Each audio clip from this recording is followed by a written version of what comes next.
Assalamualaikum warahmatullahi wabarakatuh.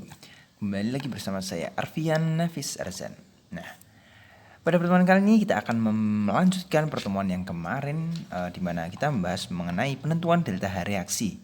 Nah, kemarin kita sudah membahas dua penentuan delta H, yaitu yang pertama berdasarkan eksperimen dan yang kedua berdasarkan hukum Hess. Nah, sekarang kita masuk ke yang ketiga, yaitu tentang penentuan delta H reaksi berdasarkan data perubahan entalpi pembentukan standar. Oke, langsung saja kita bahas masuk ke penentuan delta H reaksi berdasarkan data perubahan entalpi pembentukan standar. Nah, bisa dilihat dari namanya juga, data perubahan entalpi pembentukan standar. Maka dalam penentuan delta H kali ini, itu sudah ada data perubahan entalpi pembentukan standar dari beberapa zat yang tersedia. Nah, jadi pada penentuan kali ini tuh lebih simpel daripada yang lain. Penentuan delta H kali ini lebih simpel. Karena apa? Karena ya itu sudah ada data yang disediakan. Nah, misal bisa dilihat nih, di sini ada data yang terpampang panjang. Nah, ini merupakan data-data perubahan entalpi pembentukan dari zat ini. Nah, misal nih, di sini ada H2O yang gas ya, berbentuk uap. Ini pembentukannya itu ternyata minus 241,8 kJ per mol. Nah, ini di sini banyak data-data yang lain juga, ada H2O dalam bentuk cair, di sini ada CO, CO2 dan lain-lain. Nah, data ini didapat dari mana? Data ini didapat dari para peneliti kimia yang sudah diakui secara universal, diakui oleh seluruh dunia, kesepakatan para kimia di seluruh dunia, seperti itu. Nah, caranya untuk menambahkan seperti apa? Caranya untuk mencari penentuan caranya mencari delta H reaksinya. Nah, gampang. Nih, delta H reaksi sama dengan rumusnya ya. Delta H reaksi sama dengan sigma atau jumlah perubahan entalpi standar produk dikurangi reaktan. Nah, produk itu sebelah mana? Bisa lihat ini, produk ada di sebelah kanan dan reaktan ada di sebelah kiri. Nah, misal saya memiliki reaktan A plus reaktan B menjadi produk C plus D. Nah, dalam soal biasanya sudah diketahui delta HF dari A, delta HF dari B, delta HF dari C, dan delta HF dari D. Nah, maka kita sebagai yang mengerjakan soal tinggal menjumlahkan saja. Misal ini produk C dan D ya. Ini di sini 1 mol semua, maka tidak perlu dikalikan. Dikalikan 1 kan hasilnya sama saja. Jadi misal ini C, berarti jumlah perubahan entalpi standar dari C ditambah dengan delta HF dari D. Nah, maka nanti akan ketemu,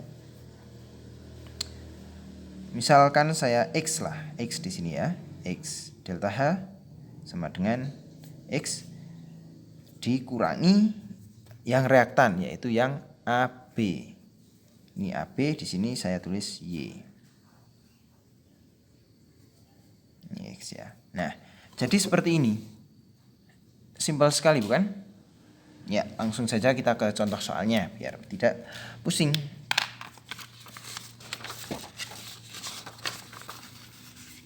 Nah, di sini sudah ada contoh soal di mana di sini zatnya pertanyaannya adalah reaksi pembakaran 1 mol C2H6 atau sebutannya sebagai etana. Masih ingat pelajaran hidrokarbon kan?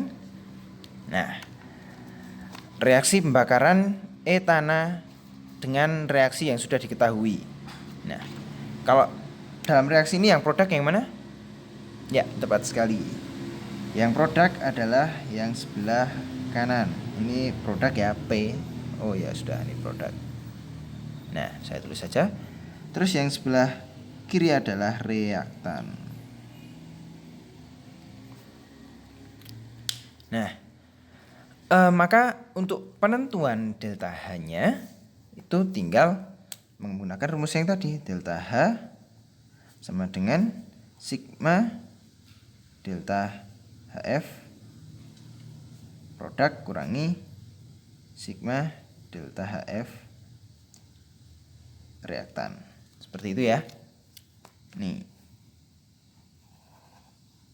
Nah, tapi sebelum kita menjumlahkan ini, langkah pertama yang kita lakukan adalah menyetarakan reaksi dari reaksi yang sudah ada. Kita cek dulu apakah reaksinya ini udah setara atau belum. Bisa dilihat ini C ada 2, di sini C ada 1. Berarti dia belum setara. Maka kita harus menyetarakan terlebih dahulu. Nah, di sini sudah ada penyetaraannya. Jadi dalam setaranya reaksinya itu seperti ini.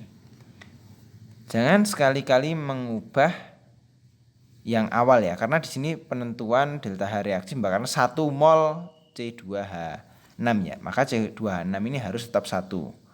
Yang lain jadi pecahan tidak apa-apa, tapi yang penting yang ini harus 1. Seperti itu ya.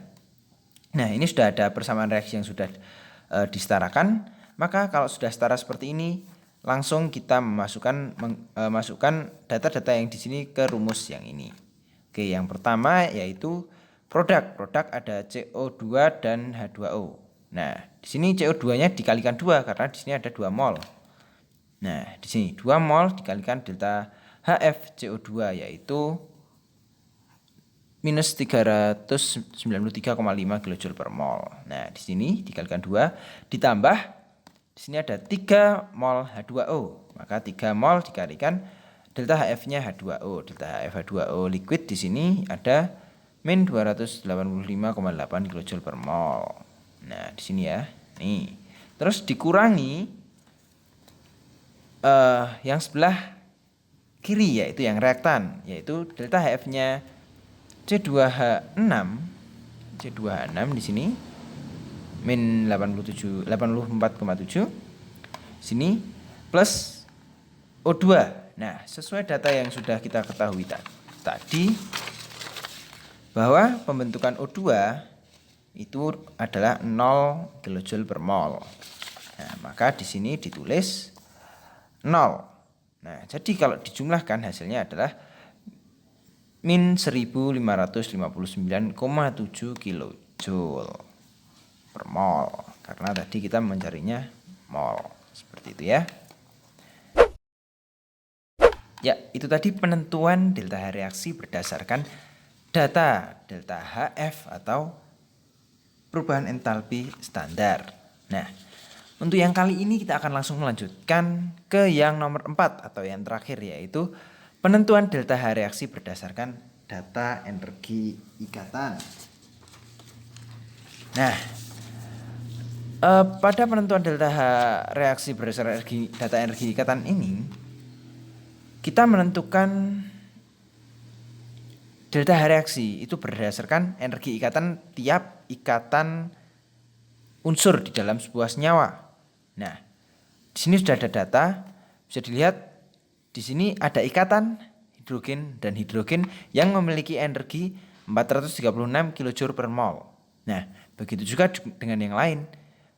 Ikatan H dan C memiliki energi segini.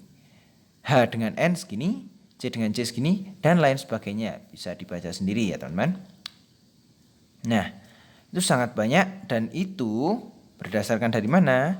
Itu berdasarkan dari penelitian para ilmuwan kimia. Jadi data-data ini sudah tidak diragukan karena sudah diteliti para ilmuwan kimia dan disepakati secara universal seperti itu. Nah, kita tinggal menjumlahkan tiap energi ikatan ini dalam satu senyawa. Misal saya punya senyawa CH4 ya, CH4. Nah, CH4 ini kalau senyawa seperti ini kita akan susah untuk mengetahui berapakah sih energi ikatan di dalamnya. Nah, maka kita harus membentuk ke strukturnya seperti ini.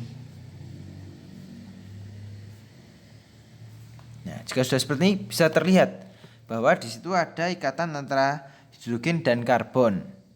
Ini juga sama, hidrogen dan karbon, hidrogen dan karbon, hidrogen dan karbon. Berarti di sini terdapat 4 ikatan hidrogen dengan karbon. Seperti itu. Jadi hidrogen dengan karbon energinya adalah 415. Maka jumlah energinya adalah 4 kali 415 sama dengan 1660 kilojoule per mol. Nah, seperti itu teman-teman cara menentukan energi ikatan di dalam sebuah senyawa. Nah, di sini ada yang berbeda dari yang ketiga tadi. Kalau yang ketiga tadi rumusnya adalah delta H reaksi produk kurangi reaktan, tapi kalau di sini kebalik. Jadi yang ruas kiri dikurangi ruas kanan, bukan yang kanan dikurangi ruas kiri. Jadi di sini kebalikannya dari yang penentuan delta H reaksi berdasarkan data delta HF. Nah, di sini kebalikannya. Ini yang ruas kiri dikurangi ruas kanan, justru terbalik dengan yang tadi. Seperti itu ya. Jadi tidak usah pusing-pusing karena berbeda. Tapi hati-hati juga karena berbeda itu tidak boleh kebalik. Yang ini malah pakai yang ruas kanan dikurangi ruas kiri. Itu salah. Jadi jangan sampai kebalik. Kalau yang nomor 3 produk kurangi reaktan, tapi kalau yang nomor 4 ini adalah ruas kiri kurangi ruas kanan. Seperti itu ya teman-teman. Nih, ingat-ingat. Oke, ini sudah ada contoh penerapannya. Nah, di sini diketahui beberapa ikatan yang sudah ada di data. Ini pasti ada di data soal. Jadi kalian tidak usah khawatir untuk menghafalkan ini, pasti sudah ada di data soal. Nah, di sini pertanyaannya adalah tentukan delta H reaksi pembentukan dari sama seperti tadi. Etana. Nah, etana ini terbentuk dari etena yang direaksikan dengan hidrogen dan menjadi etana. Nah, langkah pertama dalam penentuan delta H dengan cara data energi ikatan ini, itu cara yang pertama seperti tadi, kita harus membuat struktur rumus molekul di sini menjadi struktur senyawa seperti ini. Nah, jadi CH24 ini harus diubah ke struktur molekul dulu. Nah, ini sudah ada pengubahannya di sini. Nah, C2H4 atau etena itu strukturnya seperti ini. H C ikatan double C H dan sini mengikat H juga. Nah, seperti itu. Ini adalah etena. Maka dari sini kita bisa menentukan di sini ada ikatan C dengan H, ada ikatan C dengan H, C dengan H, C dengan H. Berarti ada 4 ikatan C dengan H. Terus ada ikatan apa lagi? Ada ikatan C rangkap 2 dengan C. Nah, seperti itu. Berarti di dalam etena ini C2H4 ini ada 2 ikatan. Yang pertama ikatan C double bond ke C atau C ikatan rangkap 2 ke C dan 4 kali ikatan C dengan hidrogen seperti itu. Nah, itu untuk yang C2H4 saja. Kalau yang H2 sudah otomatis ini ya. Dia hanya ada satu ikatan yaitu H dengan H atau hidrogen dengan hidrogen. Nah, seperti itu.